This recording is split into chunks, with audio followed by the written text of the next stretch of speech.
Hello student, आप सभी लोग को द स्काई टेक्निकल में स्वागत है। जैसा कि मैं इस वीडियो में डिस्कस करने वाला हूं, वैसा ही आप लोग सुनिए।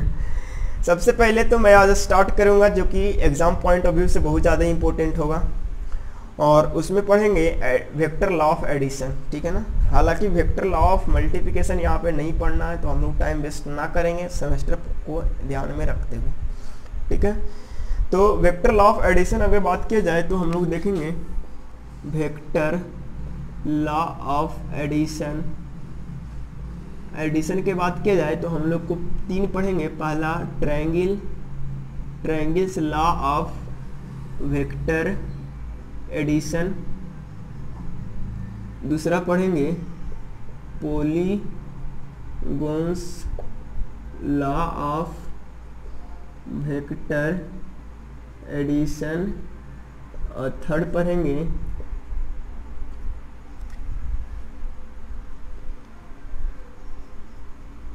Parallelogram law of vector addition. चीज़ों को थोड़ा समझने की कोशिश आप लोग कीजिए। थोड़ी सी तबीयत ख़राब है, उसके बावजूद हम वीडियो को शूट कर रहे हैं, तो थोड़ी सी आवाज़ में प्रॉब्लम आएगी। इसके लिए मैं सॉरी, माफ़ी चाहता हूँ। ठीक है, आप लोग समझने की कोशिश कीजिएगा आवाज़ को लेकर के। तो थोड़ा सा देखिएगा, triangles law of vector addition जो होती है, आज मैं स्टार्ट करते हैं। थोड़ा सा ये दोनों में समझिएगा कि triangles law of vector addition और parallelograms law of vector addition, ये दोनों जो है एनालिटिकल मेथड है।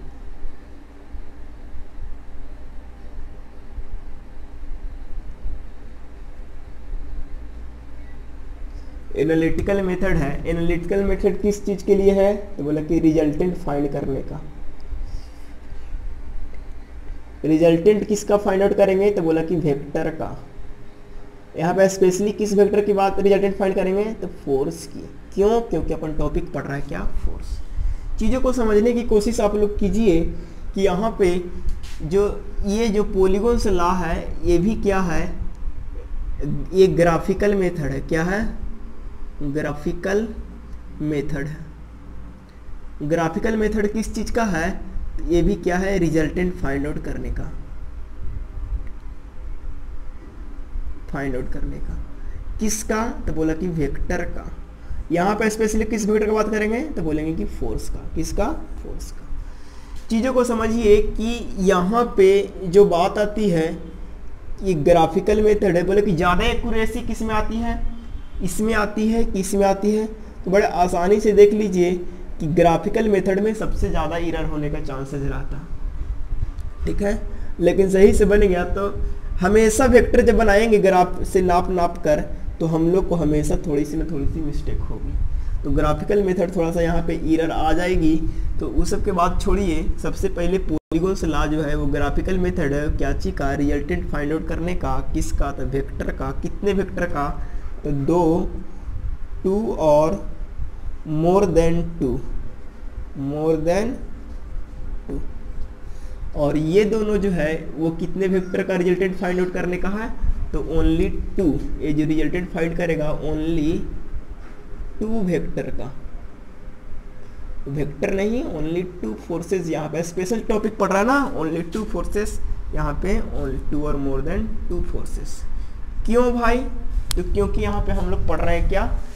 वेक्टर में स्पेशल टॉपिक पढ़ रहे हैं, और वो टॉपिक आप लोग का है फोर्स। ठीक है, तो आइए इतना टाइम वेस्ट ना करेंगे और हम लोग triangles law of vector addition की ओर मूव करते हैं। ठीक है, तो इरेज करते हैं सबसे पहले इसको, फर्स्ट वाले को, और इसमें लिखते हैं triangles law of vector addition की। ठीक है, triangles law of vector addition में क्या कहता है? Triangles law of vector addition से हम लोग रिजल्टेंट तो फाइंड आउट कर ही रहे हैं, साथ ही साथ देखिए गला फंस रहा। सबसे पहले तो हम लोग triangles law of vector addition में क्या करेंगे? अगर सबसे पहले अगर कोई दो ट्रायंगल्स हैं, अगर कोई एक ट्रायंगल्स है, अगर एक ट्रायंगल है ना, बड़े आसानी से समझिए, अगर कोई ट्रायंगल है, ट्रायंगल का अगर मान लेते हैं कि वेक्टर ए है, ये वेक्टर ए है और ये वेक्टर बी है, तो ये दोनों ही वेक्टर है और दोनों ही वेक्टर को हम लोग को रिजल्टेंट पता करना है किस रूल से, तो triangles law of vector addition से। तो बड़े आसानी से यहाँ पे फाइंड आउट करेंगे क्या कि सबसे पहले तो इस वाले वेक्टर की और इस वाले वेक्टर की दोनों की डायरेक्शन पता करेंगे, देख रहे हैं कि क्या सेम ऑर्डर है, और इसके अगर डायरेक्शन की बात किया जाए तो बोला कि इसकी ये ऑर्डर है। अगर इसको गलती से बोला जाए एंटी क्लॉकवाइज तो इसको जबरदस्ती बोलना होगा क्लॉकवाइज।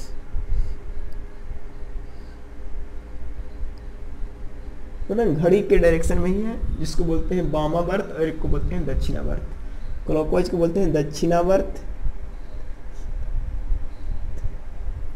इसको बोलते हैं वामावर्त। ठीक है ना। तो बड़ा आसानी से समझिए कि अगर वेक्टर ये है, अगर ये वेक्टर ये है, तो दोनों ही वेक्टर का डायरेक्शन क्या है, सेम है, और इस वेक्टर का डायरेक्शन क्या है, अपोजिट है। तो triangle law of vector addition क्या कहता है, if two sides of triangle represent two sides of triangle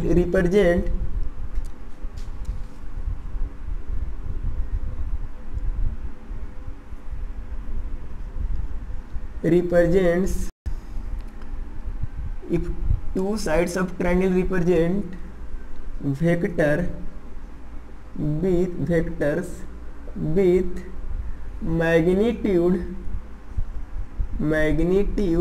देखिए मैग्नीट्यूड भी और डायरेक्शन भी है, magnitude and direction in same order, देखिए इन सेम डायरेक्शन।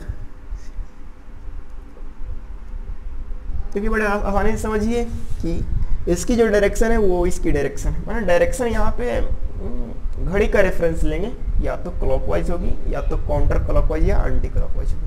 अगर बात किया जाए तो ये कौन सी डायरेक्शन है घड़ी की, उल्टी डायरेक्शन है ना, एंटी क्लॉकवाइज है। तो यहाँ पे देखिए तो दो वेक्टर है, एक वेक्टर ये है और एक वेक्टर ये है, ये दोनों ही वेक्टर है, सेम ऑर्डर में है। देखिए टू साइड्स जो है रिप्रेजेंट कर रहा है वेक्टर का, और इस वेक्टर मैग्नीट्यूड और डायरेक्शन के साथ है इस सेम ऑर्डर। ऑर्डर कहने का मतलब और डायरेक्शन भी लिख सकता है और ऑर्डर भी लिख सकता है, ये नहीं समझेगा डायरेक्शन बटा ऑर्डर, है ना। आर से आर कैंसिल, ई से कैंसिल, ऐसा माथा नहीं लगाना, ओ से ओ कैंसिल, ऐसा नहीं, है ना। डी से डी कैंसिल, ऐसा नहीं करना, ठीक है ना। डायरेक्शन क्लॉकवाइज भी हो सकता है एंड एंटी क्लॉकवाइज भी हो सकता है, ठीक है ना। Then there resultant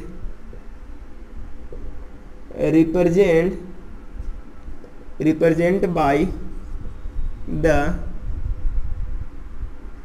third sides of triangle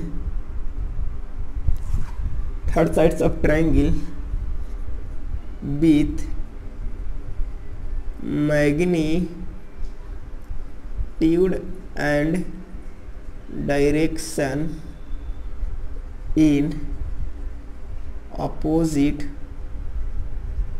order, ठीक है ना, या इसी को लिखेंगे डायरेक्शन। इसका मतलब बोला जाए कि अगर रिजल्टेंट ये बता रहा है तो इसकी जो होगा vector A plus vector B. इसका मतलब रिजल्टेंट लेट और रिजल्टेंट फोर्स है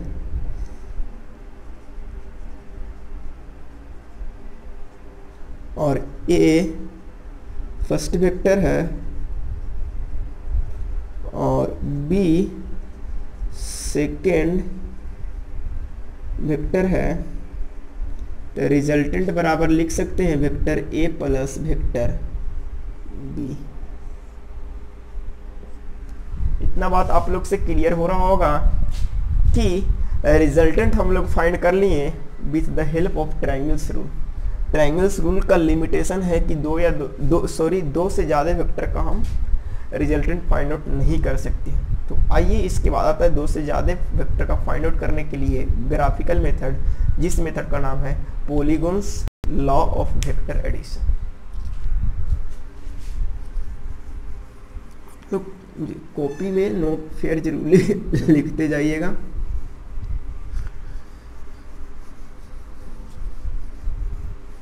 ज़्यादा चिल्लाने की शक्ति हो गई है।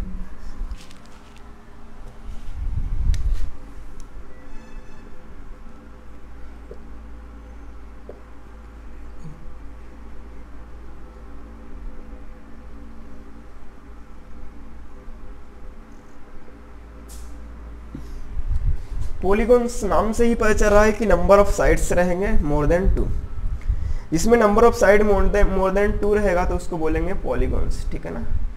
और पॉलीगॉन्स में भी क्लोज भी हो सकता है और ओपन भी हो सकता है। बड़े आसानी से समझिएगा पॉलीगॉन्स का कंसेप्ट। जब पॉलीगॉन्स का कंसेप्ट बिल्टअप हो जाएगा तब पॉलीगॉन्स के बहुत सारे ऐसे क्वेश्चंस रहेंगे कि देख करके उसको सोल्व आउट किया जा सकता है। क्वेश्चंस को देखने के बाद डायरेक्ट क्वेश्चंस को सोल्व किया जा सकता है।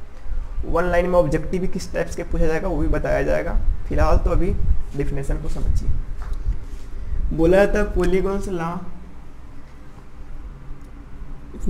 इफ 2 और more then 2 vector with magnitude and direction acting on the rigid body।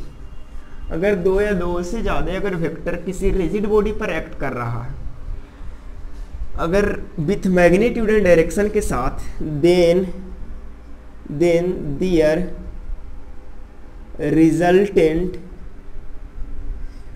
resultant obtained by the polygons law of vector addition, ठीक है। तब उसकी जो हम लोग बात करेंगे, उसकी रिजल्टेंट जो फाइंड करेंगे वो polygons law of vector addition से फाइंड करेंगे। रिजल्टेंट का मतलब आप लोग को समझ नहीं आ रहा?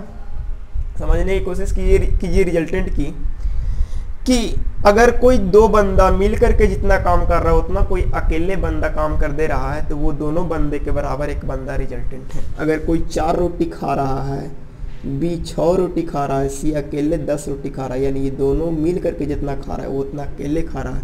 इसका मतलब बोलेंगे ए प्लस बी का रिजल्टेंट क्या है? सी है। खाने की बात करेंगे, पैग लगाने की भी बात करेंगे। इंजीनियर है, पैग की थोड़ी बात किया जाए। कोई 1 पैग ले रहा है, ए 1 पैग ले रहा है, बी 4 पैग ले रहा है, सी अकेले 5 पैग लेके पूरा फिलहाल खुश है एग्जाम के समय, ठीक है ना। तो ये पैग की बात हुई, यानी ए और बी का रिजल्टेंट क्या हो गया? सी हो गया। यानी ये बी दोनों मिल करके जितना काम कर रहा है सी उतना अकेले काम कर रहा है। अगर ये दोनों नहीं रहेगा तो भी अकेले सी 5 पैग लगा सकता है, ठीक है। तो ये हुई इसकी रिजल्टेंट की कुछ कहानी, ठीक है। तो मैं इसको इरेज कर देता हूँ, टाइम बचेगा, जगह बचेंगे, हम लोग पढ़ाई करेंगे, ठीक है। तो मान लिया जाए कि अगर वेक्टर कोई एक F1 वेक्टर है और मान लीजिए कि एक कोई बॉडी है, रिजिड बॉडी, और इस पर बहुत सारे फोर्स काम कर रहे हैं, ये और ये फोर्स F1 है, इसकी डायरेक्शन ये है, ये फोर्स F2 है, इसकी डायरेक्शन है, ये फोर्स F3 है, इसकी डायरेक्शन, ये फोर्स F4 है, इसकी डायरेक्शन है। अगर 2 फोर्स रहती तो हम लोग triangles law of vector addition से इसकी कैलकुलेशन कर सकते थे रिजल्टेंट की, लेकिन 2 से ज़्यादा फोर्सेस है तो इसकी कैलकुलेशन करना थोड़ा सा मुश्किल है, ठीक है। तो मुश्किल नहीं, हम लोग को अब बोलना आसान है। क्या है? आसान है। तो हम लोग क्या करेंगे कि इस चीज़ को हम लोग पॉलीगॉन्स लॉ से बनाएंगे। तो सबसे पहले क्या करेंगे कि इस वेक्टर की मैग्नीट्यूड का कोई यूनिट मान लेंगे और ग्राफिकली रिप्रेजेंट करेंगे, और इस तरह से ग्राफिकली रिप्रेजेंट करेंगे। अगला वेक्टर का रिप्रेजेंट करेंगे इस तरह से, इस तरह से कहने का मतलब हुआ अगर कोई वेक्टर अगर इस तरह से है तो उसकी दो पोजीशन, एक तो टेल होगी और एक होगी हेड होगी। अगर वेक्टर है हेड और टेल होगी तो polygons law of vector addition में कैसे जोड़ेंगे?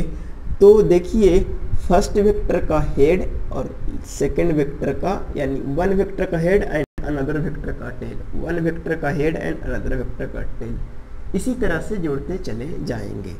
ठीक है, ठीक है ना।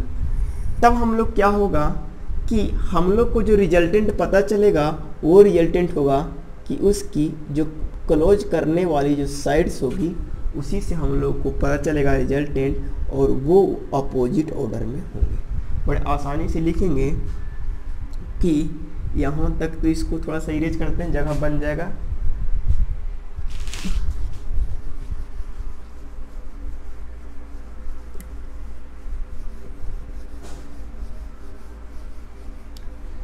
उसके बाद हम लोग क्या लिखेंगे कि इतना बात समझ में आ रहा है? हेलो, आवाज क्लियर जा रहा है? ठीक है, तो देखिए कि इफ टू और more than two vector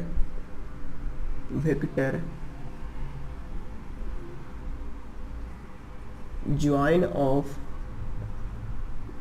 one vector, join of one vector, join of tail of one vector, join of tail of one vector and head of next another vector, next another vector with magnitude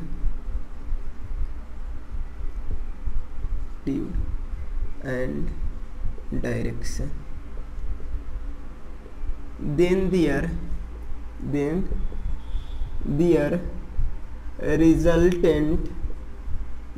resultant obtained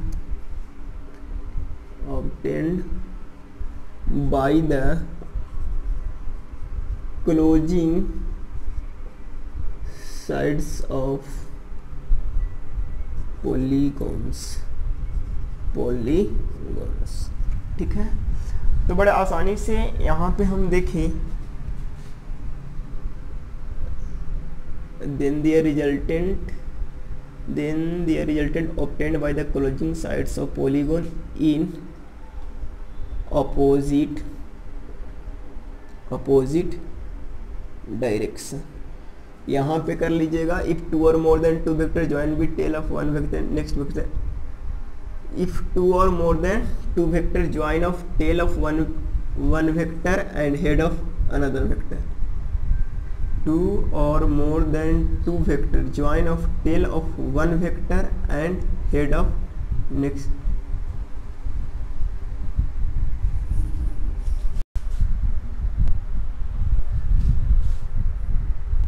थोड़ा सा देखिएगा, if two or more than two vector join of head of one vector and tail of next vector,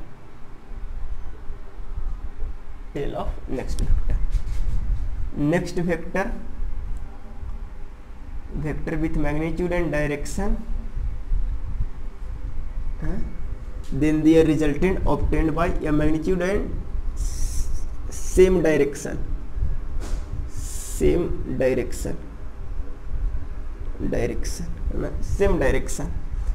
then magnitude and direction same direction, then the resultant obtained by the closing sides of polygon in opposite direction। बड़े आसानी से समझिएगा, अगर ये force F1 है, ये force F2 है, ये फोर्स F3 है, ये फोर्स F4, अगर इस फोर्स की वेक्टर इस तरह से है तो इसकी जो रिजल्टेंट होगी ये होगी R होगी। कॉन्सेप्ट को यहाँ पे समझने की कोशिश कीजिएगा कि अगर ये दोनों को अगर रिजल्टेंट बात किया जाए तो ये R1 अगर बात किया जाए तो क्या होगी, F1 प्लस F2 हो जाएगा, vector F1 plus vector F2। अगर बात किया जाए यहाँ से, तो यहाँ से R2 की अगर बात किया जाए तो हो जाएगा F1 plus F2 plus F3। अगर यहाँ से अगर इसकी रिजल्टेंट की बात किया जाए तो रिजल्टेंट बराबर हो जाएगा F1 plus F2 plus F3 plus F4। ठीक है, तो बड़े आसानी से यहाँ पे रिजल्टेंट की अगर बात किया जाए तो ये जो हुआ क्लोजिंग साइड, ये वाला हुआ, ये हुआ closing side, closing sides of polygons. ठीक है ना, क्लोजिंग साइड्स ऑफ पॉलीगॉन। बड़ा आसानी से समझिएगा कि अगर क्लोज इन अपोजिट ऑर्डर,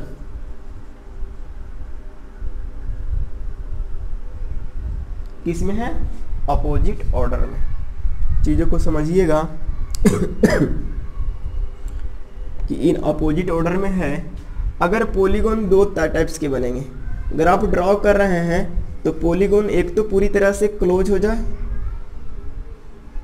और एक तरह से पॉलीगॉन पूरा क्लोज नहीं हो पाएगा। ठीक है, ये हो गया क्लोज पॉलीगॉन, और ये हो गया ओपन पॉलीगॉन।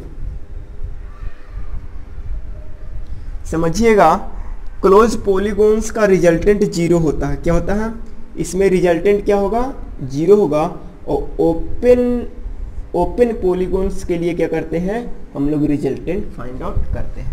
तो बड़ा आसानी से आप लोग को ऑब्जेक्टिव में पूछेगा कि बताइए, अगर कोई रिजल्टेंट फाइंड आउट कर रहे हैं, आपकी पॉलीगॉन पूरी तरह से क्लोज हो चुकी है, तो उसकी रिजल्टेंट कितना होगी, तो उसकी रिजल्टेंट जीरो होगी।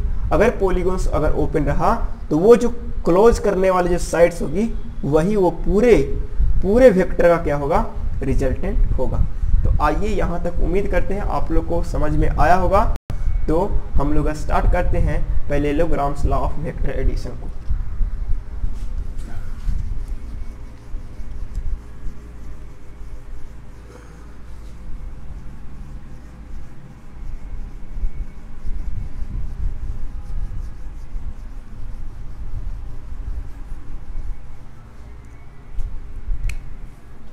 क्लियर हो गया?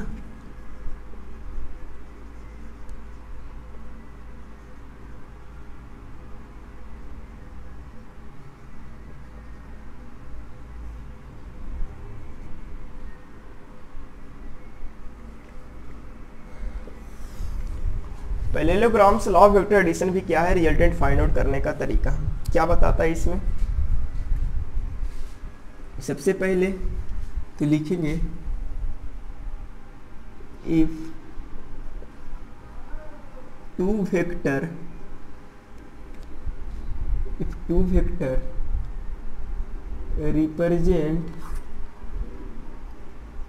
represent adjacent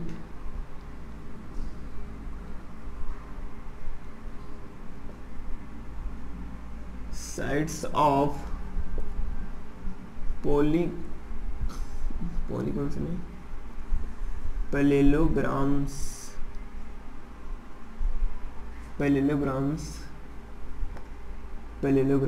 विथ मैग्नीट्यूड, है ना, with magnitude and direction with magnitude and direction, then adjacent sides of parallelogram with magnitude and direction.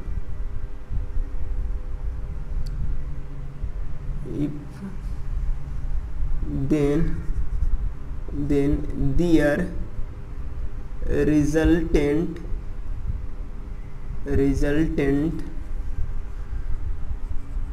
passes through then their resultant obtained obtained by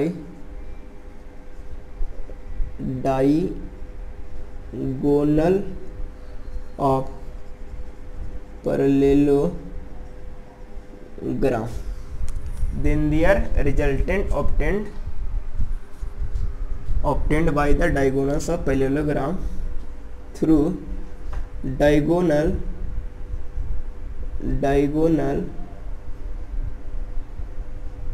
must be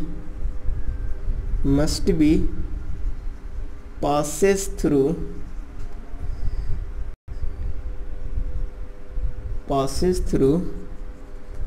tail to tail junction. ठीक है, जो diagonal होगी वह कहाँ से पास करेगी? Tell to tell junction से। बड़े आसानी से एक कंसेप्ट को समझा जाए यहाँ पे थोड़ा सा, कि अगर कोई पैरेललोग्राम्स, एक पैरेललोग्राम्स ऐसा है, एक पैरेललोग्राम्स ऐसा है ना, पैरेललोग्राम्स की ये साइड्स होगी, एक साइड्स ये होगी,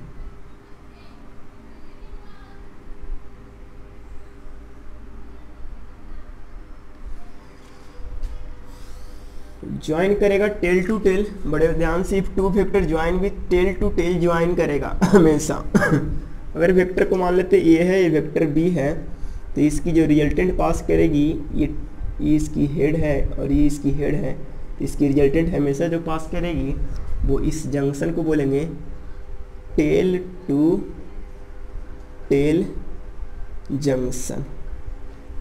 बड़े आसानी से चीज़ों को समझिएगा, इसका रिजल्टेंट हमेशा इसी जंक्शन वाले डायगोनल। अच्छा, डायगोनल की बात कहें तो दो बात आना चाहिए आप लोग को, एक डायगोनल ये वाला होगी, एक डायगोनल ये वाला होगी, तो हमेशा उस डायगोनल रिजल्टेंट को रिप्रेजेंट करेगा जो कहाँ से पास करेगा?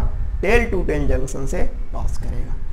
ठीक है, तो बड़े आसानी से समझिएगा कि इसकी जो रिजल्टेंट होगी वो ये होगी, और इसी रिजल्टेंट को हमको अगर फाइंड करना है मैथमेटिकली तरीके से, हालांकि ग्राफिकल तरीके से बहुत ज़्यादा एरर हो जाएगा, और एरर से बचने के लिए हम लोग क्या करेंगे? एनालिटिकल तरीका लगाएंगे, और हम लोग कैलकुलेशन के हेल्प से हम लोग पूरे चीज़ को रिजल्टेंट निकालेंगे सोल्व आउट करके। ठीक है, तो आइए मैं इसको क्या करते हैं? डेरिवेट करते हैं। तो सबसे पहले कुछ मान लेते हैं, क्या माने?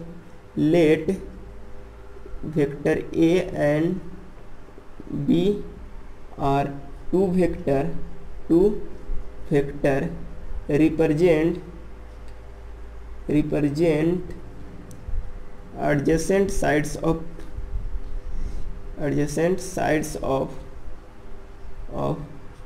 parallelograms and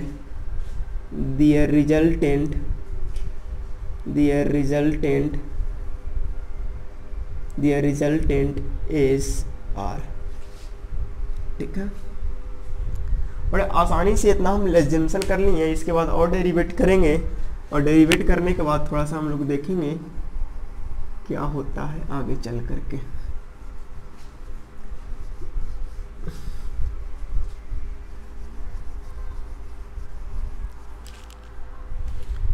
बड़े आसानी से यहाँ पे देखिए कि वेक्टर एक ए है और एक वेक्टर बी है, और ये दोनों ही पैरेललोग्राम का एडजेसेंट साइड्स है। अगर ये वेक्टर का मैग्नीट्यूड ए है और इसकी डायरेक्शन ए है, तो बताइए कि अगर ये पैरेललोग्राम है तो इसका भी मैग्नीट्यूड बी हो जाएगा और डायरेक्शन ये हो जाएगा। चीज़ों को समझ गए? अगर ये वेक्टर ये है और ये वेक्टर का मैग्नीट्यूड ए है, गलती से अगर बात कर लिया जाए कि ये दोनों ही वेक्टर का बीच का एंगल, अगर वेक्टर ए और वेक्टर बीच का एंगल अगर थीटा है, तो बताइए कि ये वाला एंगल कितना हो जाएगा? तो बोल देंगे अपन आराम से थीटा हो जाएगा। क्या हो जाएगा? थीटा हो जाएगा।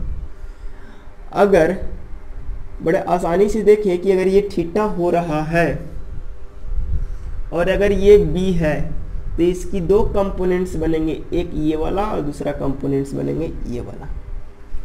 दो कंपोनेंट्स बनेंगे, एक कंपोनेंट से बनेंगे और एक कंपोनेंट से बनेंगे। बोलिए कि बनेगा कि नहीं बनेगा? तो बताइए, इधर वाला जो आएगा वो आएगा बी कॉस थीटा और इधर वाला आएगा बी साइन थीटा। आएगा कि नहीं आएगा।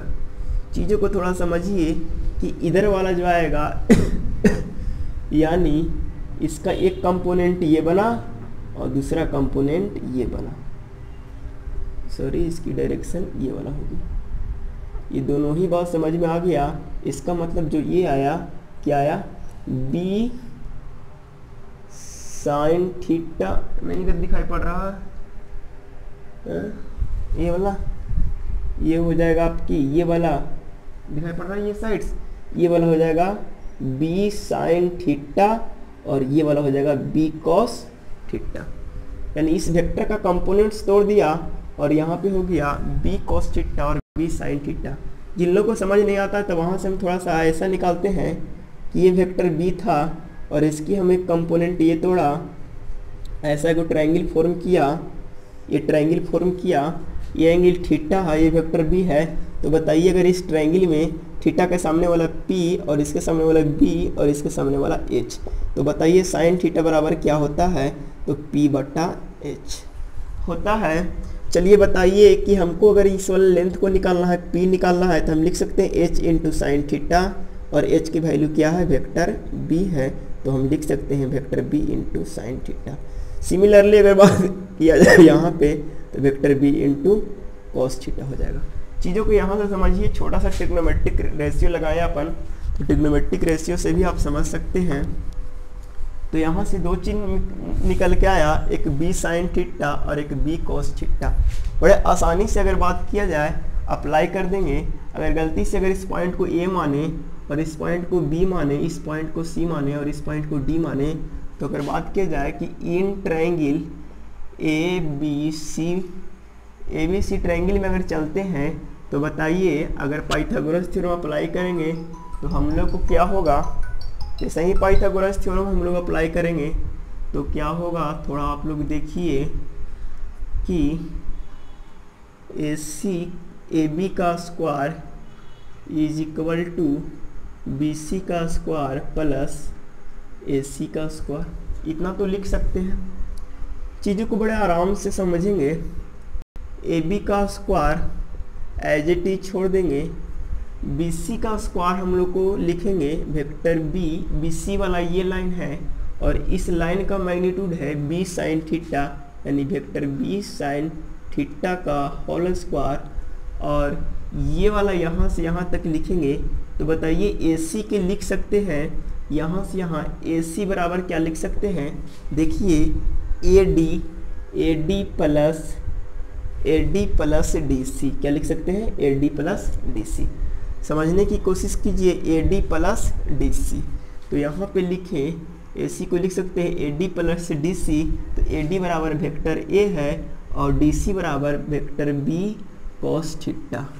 तो लिख सकते हैं vector A plus vector B cos theta, vector A plus vector B cos theta के होल स्क्वायर। इसको जैसे ही और कैलकुलेट करेंगे तो B square sine square theta और A square plus B square cos square theta plus 2a vector B cos theta, ऐसा हो जाएगा।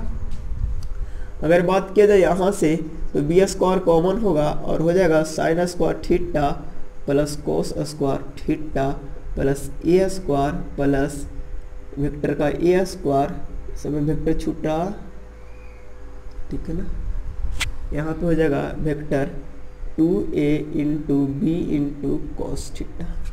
चीज़ों को समझिए, इतना के वैल्यू हम लोग जानते हैं कितना होता है, बी स्क्वायर बराबर हम लोग जानते हैं यहाँ पे sine square theta plus cos square theta बराबर 1, यानी हम लिख सकते हैं B square plus A square plus 2ab cos theta. सब वेक्टर के फॉर्म में लिख रहे हैं, ठीक है। यानी ए बी को अगर बात किया जाए रिजल्टेंट लिख रहे हैं तो हम यहाँ पे लिखेंगे रिजल्टेंट का स्क्वायर, रिजल्टेंट वेक्टर का स्क्वायर, रिजल्टेंट वेक्टर का स्क्वायर। रिजल्टेंट वेक्टर का बराबर बात किया जाए तो इधर से हो जाएगा under root vector A square plus vector B square plus 2a vector into B into cos theta. चीज़ों को यहाँ तक आप लोग को समझ आ गया होगा। जैसे ही यहाँ तक समझ में जैसे ही आ गया होगा तो हम बोलेंगे इस रिजल्टेंट का मैग्नीट्यूड निकालना है। तो रिजल्टेंट का ये मैग्नीट्यूड और डायरेक्शन दोनों के साथ है, ठीक है। तो हम लोग क्या करेंगे कि मैग्नीट्यूड एंड डायरेक्शन दोनों के साथ है, तो हम लोग क्या करेंगे इसकी सिर्फ रिजल्टेंट का मैग्नीट्यूड निकालेंगे। तो सबका लिखेंगे मैग्नीट्यूड ऑफ वेक्टर ए का square plus magnitude of vector B का square plus 2 into magnitude of vector A into magnitude of vector B, vector A और वेक्टर बी का मैग्नीट्यूड इंटू कोस थीटा। इसको और छोटा रूप में मैग्नीट्यूड को डायरेक्ट ऐसे भी लिख सकते हैं कि vector A square plus B square plus 2a B cos theta. ये हो गई आप लोग की रिजल्टेंट की फार्मूला। इसकी फोर्स के टर्म में अगर लिखा जाए, अगर मान लिया जाए कि वेक्टर ए की जगह पर फोर्स F1 है और वेक्टर बी की जगह पर फोर्स F2 है और दोनों के बीच का एंगल क्या है, थीटा है, तो हम लोग लिखेंगे R बराबर, दिखाई पड़ रहा है, तब हम लोग यहाँ पे रिजल्टेंट बराबर लिख देंगे। रिजल्टेंट बराबर अगर फोर्स तो F1 के स्क्वायर प्लस F2 के square plus 2 into F1 into F2 cos theta. ये हो गई रिजल्टेंट का मैग्नीट्यूड। इसको बोलेंगे मैग्नीट्यूड ऑफ रिजल्टेंट, ठीक है ना। और ये दोनों फोर्स है, क्या है, ये दोनों फोर्स है। तो उम्मीद करते हैं इतना बात समझ आ गया होगा। तो थोड़ी सी डायरेक्शन की बात करते हैं, डायरेक्शन ऑफ रिजल्टेंट की। थोड़ा सा वीडियो ज़्यादा लंबा हो रहा है इसलिए हम डायरेक्शन ऑफ रिजल्टेंट की बात कर लेते हैं इसी में। उसके बाद नेक्स्ट डे आएगा न्यूमेरिकल या कोई थ्योरी ही लाएंगे। अभी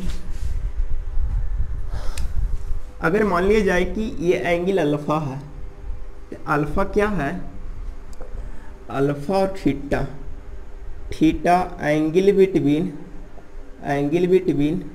वेक्टर, और ये है एंगल बिटवीन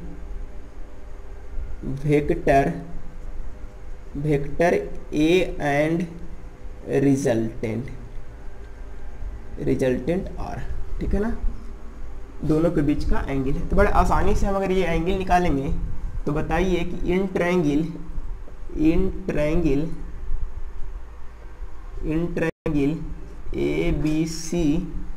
ABC में अगर देखेंगे तो बताइए कि अगर अल्फा निकालना है तो बताइए tan अल्फा बराबर क्या लिख सकते हैं, BC बट्टा, ये अगर इसको ये है तो क्या हो जाएगा BC बट्टा AC।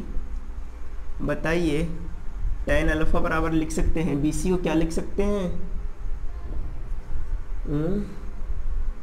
B vector B sine theta बट्टा वेक्टर A प्लस AC को लिख सकते हैं क्या, AD प्लस DC, ठीक है ना।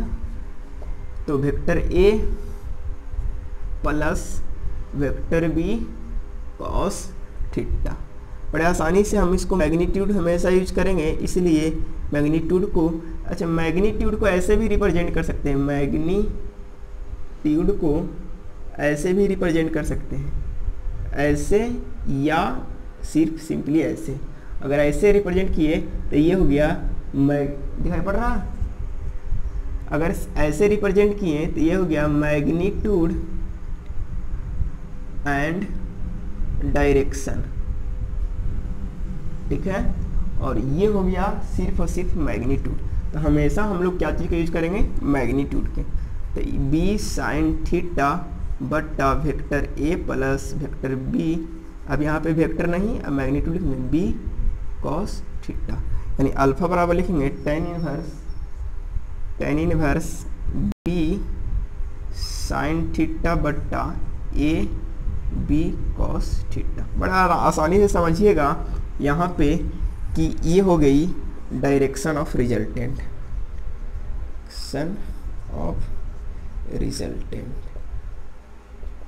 यहाँ से दो फार्मूला मिला, एक तो हो गया मैग्नीट्यूड ऑफ रिजल्टेंट और एक हो गया डायरेक्शन ऑफ रिजल्टेंट।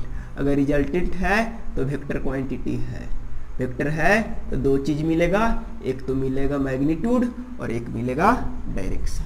ये दोनों ही चीज़ आप लोग को मिलेगा। उम्मीद करते हैं यहाँ तक वीडियो आप लोग को बहुत अच्छा लगेगा। आप लोग बड़े ढंग से घर में इसको फेयर करेंगे और समझने की कोशिश करेंगे। नेक्स्ट डे बहुत ही इफेक्टिव न्यूमेरिकल के साथ आएंगे। तब तक के लिए अलविदा।